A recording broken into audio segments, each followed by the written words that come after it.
Here's a question for you. Would you rather spend 5 nights at Freddy's or 5 nights at P. Diddy's? Is there a third option? No, for sake. All right, then I'll go with Freddy's. Good call. At least you'd have a chance at escaping Freddy's. Anyone who escaped Diddy's house just wound up walking funny with a bumhole full of baby oil. Gross. So I guess today we're talking about... That's right. Anyways, get ready for this one, because unless you're a 14-year-old kid who wanked off to game theory videos back in the day, this movie makes no sense at all. Better grab a beer for this one then, huh? So the movie starts off with a security guard sprinting down the hallway like he's a fat kid trying to pass the beep test in a 4th grade gym class. I failed that test. Of course you did, loser. Anyways, he's trying to speedrun this cafeteria, isn't he? But the bloke is so useless that he gets stuck on the tutorial screen, doesn't he? What do you mean? Well, he runs into a locked door. Yeah, but he's a security guard. Wouldn't he have the keys? Yeah, I mean, logic would say that he would, but the movie doesn't want you thinking that hard, so then he's grabbed by something huge and dragged off into the darkness screaming, Jesus Christ, what's dragging him off? Oh, we're not supposed to know that yet, are we, Pelican? Anyways, next minute, he's handcuffed to a bloody chair where a mechanical bear mask with red eyes is about to mess up his face worse than a cum shot compilation on Pornhub. Gross. So what the hell is this thing? Well, it kind of looks like something from the Saw franchise, but if it existed in an alternate world where Jigsaw was a furry. Okay, so this is like a horror movie?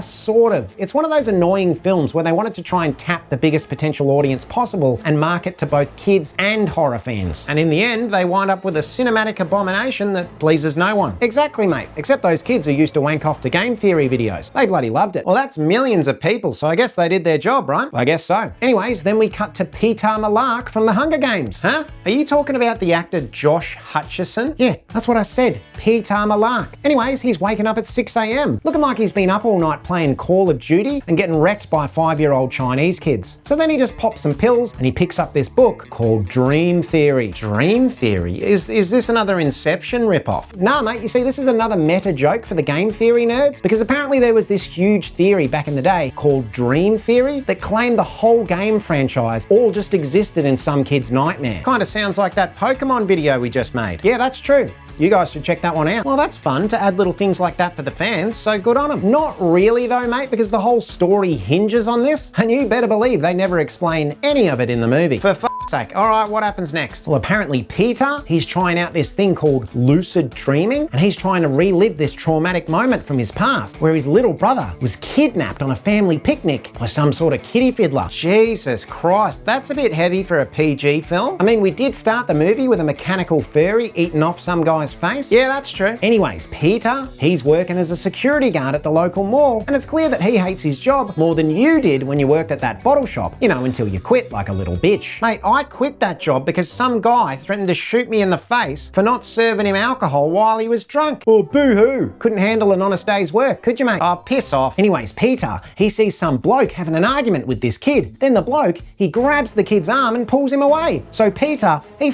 snaps and he starts having Vietnam-style flashbacks of his brother being kidnapped. Yeah, but no one's reacting to this. There has to be more to this story. So he's the kid's dad, isn't he? Exactly, mate. So Peter, he goes full on Zack Snyder's Batman, spear tackles the bloke into a bloody fountain, and then beats him unconscious in front of his bloody kid. Jesus Christ, does he go to jail? No, mate, he just gets fired. And he didn't even like his job, so it's not really even that much of a punishment, is it? Listen, I know the justice system in America is pretty cooked, but that makes no sense at all. Yeah, but the writer of the movie, they needed him to be desperate for a job, didn't they? So they just glossed right over that one. I smell lazy writing. It sure is, mate. So he goes to a career counsellor who's played by Shaggy from Scooby-Doo. Ah, Matthew Lillard from Scream. Yeah, that's the one. Okay, well, he's obviously going to be the bad guy. Why else would you cast him in a horror film? So anyways, Shaggy, he's reading Peter's file, and he's like, like, hey, Scoob, you're not going to be able to find a job with this resume. You're basically unhireable. I mean, that's fair, right? He did almost kill someone. Yeah, exactly. And Peter, he's pleading with him, saying that he needs this job to keep custody of his little sister Abby. And then Shaggy, he does this massively sus pause when he reads Peter's last name in his file. And then he pulls this massive 180 and he goes, like, you know what, dude? I might have a job for you after all. Okay, well, that's suspicious. Where's the job? Well, it's at an old pizzeria called Diddy's Place. Don't you mean Freddy Fazbear's Pizzeria? No, I'm pretty sure he said Diddy. Anyways, he tells tells him the place was this huge hit back in the 80s, but it got shut down,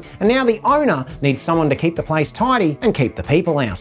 So Peter, he's immediately suspicious that someone's still paying to keep the power on at a pizza place that hasn't had a paying customer in over 30 years, right? Nah, mate, neither Peter or the movie ever question that ever again. Right, of course they don't. Anyways, Peter, he tells him to stick the job up his ass because apparently he can't work nights. Huh?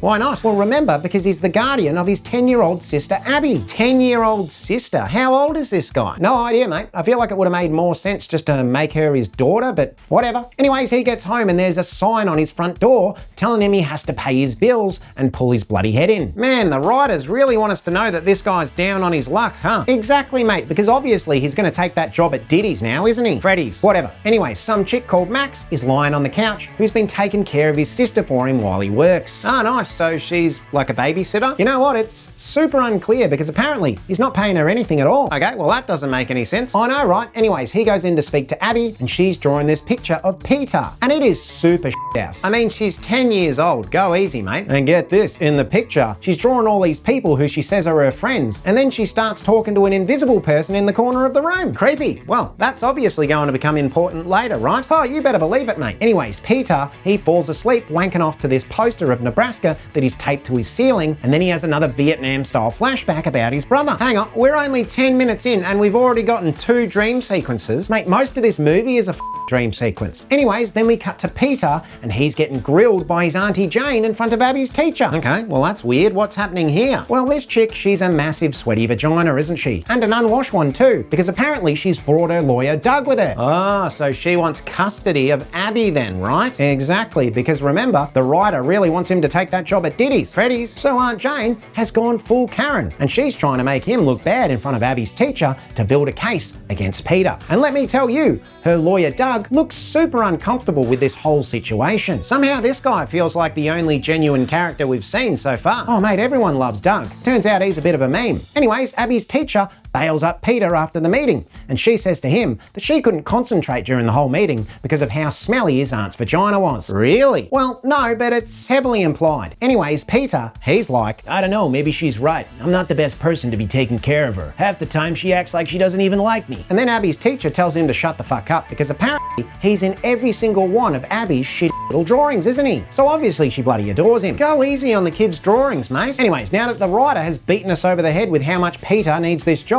he picks up the phone and tells Shaggy how much he needs this job. I mean, that's literally the only job interview he went to. Doesn't even feel like this guy tried to get a job. Yeah, I know, right? Anyways, Peter rocks up to Diddy's for his first official shift. Freddys, come on. And let me tell you, this place is an absolute wreck. Worse than Riley Reid's asshole after 12 years in the porn industry. Okay, gross. So Shaggy starts giving him the lowdown on his new gig, and while he's talking, we see Peter exploring the place. He sees these creepy posters of animatronic robots, and he also sees these really weird kids' drawings plastered all over the walls. Right, and none of this raises any concern. No, mate, the dude's an absolute pelican. Anyways, while he's walking around, Shaggy is like, so like the place was closed in the 80s, dude. But the owner, he's a bit sentimental, so he doesn't want to close it. And while he's telling him all this, we get all these shots of Shaggy at his desk, acting super suspicious. That's suspicious. Mate, I just said that. Oh yeah. Anyways, Shaggy then tells him that the power at the pizzeria is super dodgy, so if anything happens, he can just hit the main breaker switch to reboot it. Okay, well that also feels like a setup for something later on. Duh, obviously. So anyways, then Peter sits down at his desk and starts looking at all the security monitors. That's just like the game. Yeah, that's right, mate. And I hope you like looking at them too, because there's about 1 million shots of them in this movie. For fuck's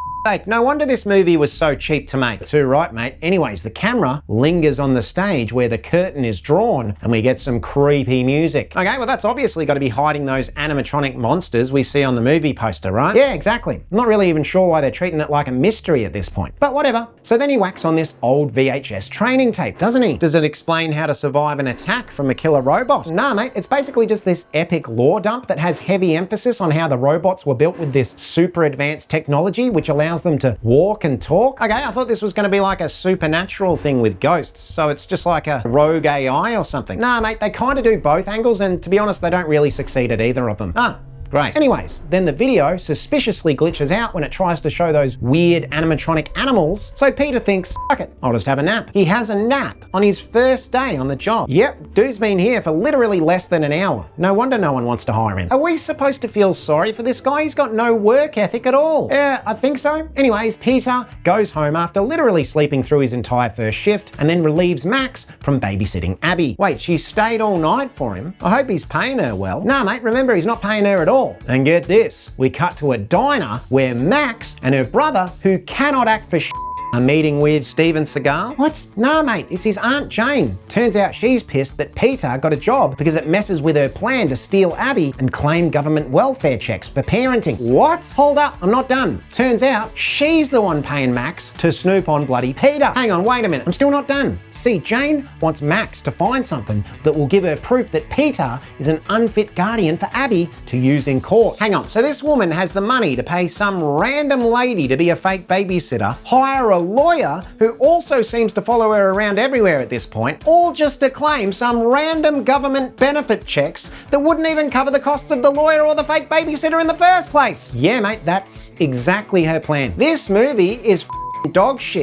Oh, you better believe it, mate. Anyways, you'll never guess who comes to their table to bloody serve them. I don't know, Steven Seagal? What the hell is it with you and Steven Seagal today? I watched that movie, Under Siege, last night. Oh, you mean Steven Seagal's only good movie? Yeah, that's the one. No, mate, it's not Steven Seagal. It's bloody Matt Pat from Game Theory. No way. Does he say the line? Oh, you bloody know it, mate. He starts ranting about how breakfast, being the most important meal of the day, is actually a hoax and that lunch is actually the goat. And get this, his name tag says bloody Ness. Okay, why is his name tag Ness? Because apparently he made some viral video claiming that Sans from Undertale is actually Ness from Earthbound. You really weren't joking when you said this movie was made for fans of the Game Theory YouTube channel, were ya? Nah, not at all. Anyways, Aunt Jane, she wants to hire Max and her brother, who can't act for to toss over Freddys now, doesn't she? Hang on, she wants to toss off Freddy? No, mate, toss over, as in rough up the place, not wank off a bloody animatronic teddy bear. Ah, right. And this makes old mate Doug, her lawyer, super uncomfortable because this is all totally against the law and everyone can smell Jane's smelly vagina leaking under the table. Gross. Poor Doug. So then Peter rocks up for his second night at work, doesn't he? And like usual, he spends about 2 minutes doing actual work and then he has another nap. Does this guy have narcolepsy or something? Yeah, maybe. Anyways, get this. He has another Vietnam-style flashback about his brother, except this time he gets jump scared by some creepy kids and one of them slashes at his arm with a bloody knife. Holy crap. I know, right? But then when he wakes up, he's only got a bloody cut on his arm, doesn't he? He gets a cut from a dream. Are we watching Five Nights at Freddy Krueger's or something? Nice one, wanker. Anyways, he looks at the monitor and there's some random cop banging on the front bloody door. Okay, interesting. Who are they? Well, her name is Vanessa and apparently she spends half of her nights just scoping out an abandoned pizzeria rather than doing any actual cop work. So she's pretending to be a cop, or is this just like bad writing? It's super unclear. She's essentially a plot device with a badge. She's always patrolling alone. She seems to randomly have keys to the pizzeria and somehow knows literally everything about the entire history of the place. Well, she's bloody suspicious. She sure is, mate. What's even weirder is that after she helps Peter bandage up the cut on his arm, she just hangs out with him till morning and has a bloody chat. Okay, so she's either the worst cop of all time or she lives in a town with absolutely no crime, right? What is up with that? Anyways, the next day after Peter knocks off his shift, Max and her weirdly diverse gang of thugs rock up to wreck the joint. Okay, so why is having a diverse gang weird? No, not racially diverse, mate, like age-wise. One of the blokes looks about 14 and the other bloke looks like a pensioner. How the hell was this weird gang even formed and why are they all so suddenly strapped for money? Well, you better believe none of that is explained. Anyways, Max, she stays in the lobby as lookout while the others spread out to smash the place up, thinking that this is going to be a totally easy payday. But they all get murdered by those robots that don't really look that scary at all, naturally. So the young bloke, he goes into the kitchen and then this weird little cupcake thing just totally eats his face off. Jesus Christ, how is that PG? No idea. And then the old bloke, he gets cornered in the supply closet by a giant fox, and this bloke gets absolutely destroyed. Is there lots of blood? Nah, because it's PG, remember? We just sort of cut to outside the door and hear some screaming. Oh, well, that's pretty lame. It sure is. And then we cut to Max, and she gets it the worst by far. Uh-oh. What happens to her? Well, she hears some creepy kid's voice from inside one of the robot's mouths, so she gets on a stool and has a look inside of it. So this chick hears a haunting voice coming from inside a creepy robot's mouth with obviously sharp teeth, and her first instinct is just to look inside of it. Yeah, that's right. Idiots. Anyways, a child's hand erupts from the mouth, pulls her inside, and then the robot chomps her in half like she's a bloody maxi bomb. Holy sh**. That is not PG at all. Nah, mate, it's definitely not. Anyways, get this. Vanessa rocks up to Peter's house and tells him that someone's broken into Diddy's pizzeria and smashed up the bloody place. Freddys. That's what I said. Anyways, so the two of them hang out again and have another chat for hours. What the hell is even going on with this woman? Is her only job as a cop to watch this one building? Oh, I know, mate. Her character is one of the worst written characters I've ever seen. Jesus Christ. So Peter, he finds the bodies on his next shift then, right? No, mate, the place is still a mess, but the bodies are completely gone. So the killer robot's like mopped up the blood and hid the bodies? I have absolutely no idea, mate. But get this, because Max was murdered, Peter has no one to babysit, which means he has to take Abby to work with him, doesn't he? He takes his sister to an active crime scene. Yep, so he sets her up with a tent in his office while he starts cleaning up the joint. But as usual, he gets tired after about 5 minutes and decides to have a bloody nap. This guy needs to see a bloody doctor. Something is going horribly wrong. He should not be this tired. I know, right? Anyways, apparently he's brought that Nebraska poster from his house and he's placed it on the wall in front of him because he's trying out that lucid dreaming again to find out answers about his brother. Okay, interesting. I feel like this Nebraska poster needs a little bit more explanation, but does he at least get some answers? No, not really. He talks to one of those creepy kids and he says that he can tell him about what happened to his brother, but they want something in return. Oh, what do they want in return? Oh, they don't bloody tell you that yet, do they? For fuck's sake. Anyways, he wakes up to hear Abby screaming and she's not in her little tent anymore, is she? Oh no, where is she? Well, she was talking to her imaginary friend again while Peter was sleeping and they told her to follow them. Oh, creepy. So he legs it into the dining area and finds Abby surrounded by these animatronic monsters and he shits a brick. Oh no, they haven't eaten her face off, have they? No mate, they were just bloody tickling her, weren't they? Okay, so these are like pedo robots? It's unclear to be honest. Anyways, Vanessa rocks up and rather than shooting the things, she starts having a chin wag with them like they're old mates from down the pub. Hang on. What? Yeah, I know, mate. And this is where the movie totally loses me because we get this upbeat musical montage where Peter, Vanessa and Abby and the killer bloody robots build a pillow fort and dance and bloody sing. Oh, this movie is breaking my brain. Anyways, Vanessa, she's angry now, isn't she? What? Why? She was just dancing around and building a pillow fort a second ago. No idea. So she's like, seriously, you can never bring Abby back here, okay? Why is that? No idea. Anyways, the next morning, he's looking at his sister's drawings again, and you'll never believe this. She's been drawing the creepy kids from his dreams. Oh, weird. Yeah, mate. And then he finds a drawing she's done of his brother's bloody abduction. The fuck? And she says, my friends told me about it. Any more questions, motherfucker? She does not say motherfucker. Well, no, she doesn't, but it's heavily implied. Anyways, he asks her to talk to her imaginary friends to find out more information about what happened to his brother. Hang on, so this guy's willing to put his sister in danger just to find out a slither of information on his obviously dead brother? Yeah, apparently. Okay, well, I'm not even sure I like this guy anymore. Like, the sleeping on the job was bad enough. I know, mate, and to make things worse, the next day, he's made some shady deal with his Aunt Jane and social services to have her babysit Abby. Hang on, so he asks the woman who clearly hates him and has hired goons just to sabotage him to babysit his sister. Yeah, that's right. And Abby, she's super pissed, isn't she? Because now she has to smell her sweaty vagina all day. Gross. Why the hell would he do this? Because he's desperate to find out information on his bloody brother at the pizzeria, isn't he? Why is he so sure that this pizza place has anything to do with his brother's disappearance at all? It's unclear. Anyways, he has another nap at work because apparently that's all he bloody does now. And then he chats to those weird, creepy ghost kids again, doesn't he? Oh, what do they say now? Well, they're like, we'll give you your brother back if you give us Abby. And also, maybe some change for the bus. Ghosts don't really have much money. So he says no, right? No, mate, he only bloody agrees, doesn't he? What the f***? Anyways, he immediately realizes he's up big time. So he says, wait, I've changed my mind. And they're like, no, takes his backsies, wanker. So they start slashing him up with bloody knives, don't they? Jesus Christ. Oh, I know, right? And get this, back home, Freddy the bear rocks up and convinces Abby to come back to the pizzeria. Wait, I thought these ghosts were only haunting the pizza place. How are they able to travel long distances now? Well, apparently they just pay for cabs and Ubers. Okay, that just raises even more questions. What happened to Aunt Jane? I think she's dead now. And how did did that happen? No clue. I reckon this part of the movie was chopped up pretty badly in post because this part of the film makes even less sense than the rest of it. Jesus Christ. Anyways, Peter, he wakes up and he's strapped in the same bloody chair that the poor security guard was strapped in at the start of the movie. Oh, shit. And he's about to get his bloody face cut up by that weird Terminator furry thing when he manages to break free and escape the trap. Phew, that was close. I know, right? So he looks around and sees all the bodies of Max's mates and the security guard from earlier on, and all of the blood is hidden by these conveniently placed PG shadows. That's convenient. So then Peter wakes up again on a table being bandaged up by Vanessa. Hold up, when did he pass out and how the hell did she drag him all the way to this random building? Well, I never explained that, do they, mate? Anyways, this is when Vanessa comes clean and tells Peter what's actually going on.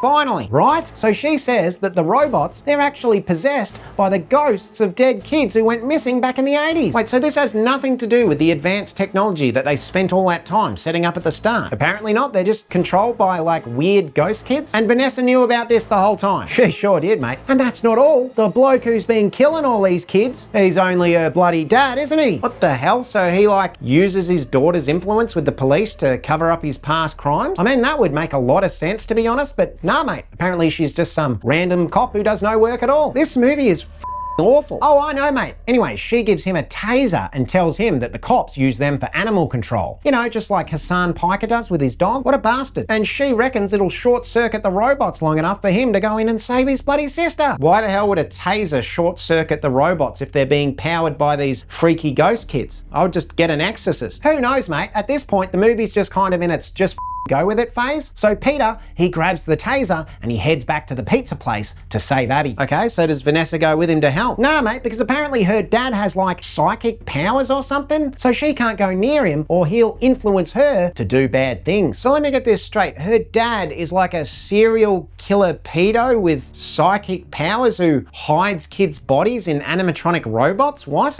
Apparently. Whatever. I can't even be picking that one apart. Go on. So this is it, mate. It's the final countdown. It's Peter versus Diddy and his pack of furries. It's Freddy, mate. Keep going. So Peter, he's going ham, isn't he? He's fighting off that fox and that weird chicken thing. He's even using some tables for cover and he's popping balloons just to distract them. Nice one. So he finally knocks out Diddy with a taser and reaches Abby, who's just about to be stuffed into a robot shell, just like those other weird ghost kids. Yeah, Peter, he's a bit of a badass, yeah? Yeah, mate. I mean, he survived the Hunger Games twice, so he's got to be pretty good, right? Barely. Cat Piss did all the heavy lifting, remember? Yeah, that's true, actually. Anyways, then the music at the pizza place stops and all the robot animals freeze in terror. Uh-oh, what are they scared of? Get this, mate. A yellow rabbit. Okay, so this is like a new mascot or what's going on here? Who knows, mate? Anyways, the rabbit walks in super slowly just to pad that runtime even more. And then he takes off his head and guess who it is? It's Shaggy, right? Yeah, that's right. How'd you know? Well, let's see. He's the villain in Scream and literally the only other character in the movie. Yeah, true. Plus he acted sus for like the whole movie, so not really sure why they're even trying to hide it like this. Anyway, Shaggy starts beating the living shit out of Peter. He's kicking him in the nuts, he's giving him a wedgie, he's going old school on him. Oh crap, what's he gonna do? Well, get this, Vanessa rocks up with a gun and points it at her dad. Okay, I thought she wasn't gonna come back because he could use those weird mind control powers on her. Yeah, exactly, mate. Anyways, then Shaggy uses his mind control on her to get her to lower her gun, and then he just stabs her. Idiot. What was the point in that? No idea. So now it's up to Abby, isn't it? She realizes that the robots, they're being controlled by Shaggy because they don't know the truth that he was the one who killed them. How the hell wouldn't these kids know that he killed them? Surely they would have seen his face while he was doing it. Don't worry about that, mate, because it's never explained. So she grabs her crayons and she starts scribbling another one of her pictures. What have you got against children's drawings, mate? She's 10 and her drawings are absolutely house. She needs a real parent who's willing to criticize them and make her better. I'm glad you don't have kids. Mate, I've got 2 kids. What are you talking about? Jesus Christ, you have 2 kids? Yeah, mate, you came to their birthday parties earlier this year, don't you remember? I don't remember that at all. Well, that's fair. I did spike the punch pretty badly. Anyways, Abby, she puts her drawing in the center of the wall. Remember that one with all the kids' drawings on it at the start of the movie? And the robots, they start freaking the out, don't they? Because they know the truth now. Exactly, mate. So they start stabbing him, they're biting chunks out of him. Jesus Christ. And then right before they bloody kill him, he puts his mask back on and he's like, I always come back. What the hell does that mean? Well, remember, because him and his mate Billy from Scream are big on back shots. Gross. So then the robots start dragging Shaggy into the darkness screaming, and Peter, Abby and Vanessa, they have to escape because the bloody building starts falling down. Whoa, whoa, whoa, whoa. Hang on. How is she still alive? And why is the building falling down now? You know the answer to that, mate. They never explain it. So after all the chaos, Abby's teacher says to Peter that she's doing much better in school now, and that maybe he's not such a guardian after all. Oh, that's nice. So then Peter goes and visits Vanessa, who's in a coma now apparently, and then he tells her that they never would have survived without her help. But she did all. She got stabbed and then he had to carry her out of there. Yeah, I know. And don't even get me started on how he's managed to go and visit her at the hospital. He's not a guardian or a family member, so there's no way they'd just let him walk in there like that. Yeah, true. And there's no investigation as to why he was carrying a bleeding police officer out of a collapsing building, or? No, not at all. Well, that was a total mess. What do you rate this film? Look, if you love the games, you'll probably wank yourself silly over all the little Easter eggs, but if you're like me and you haven't played the games going in, it's a pretty tough set. 2 out of 5 beers. Yeah, that's fair. I'd probably give it even lower based off that description. All right, that's it. Comment I always come back in the comments below for the algorithm, spelt C-U-M, of course. Piss off. Video's over.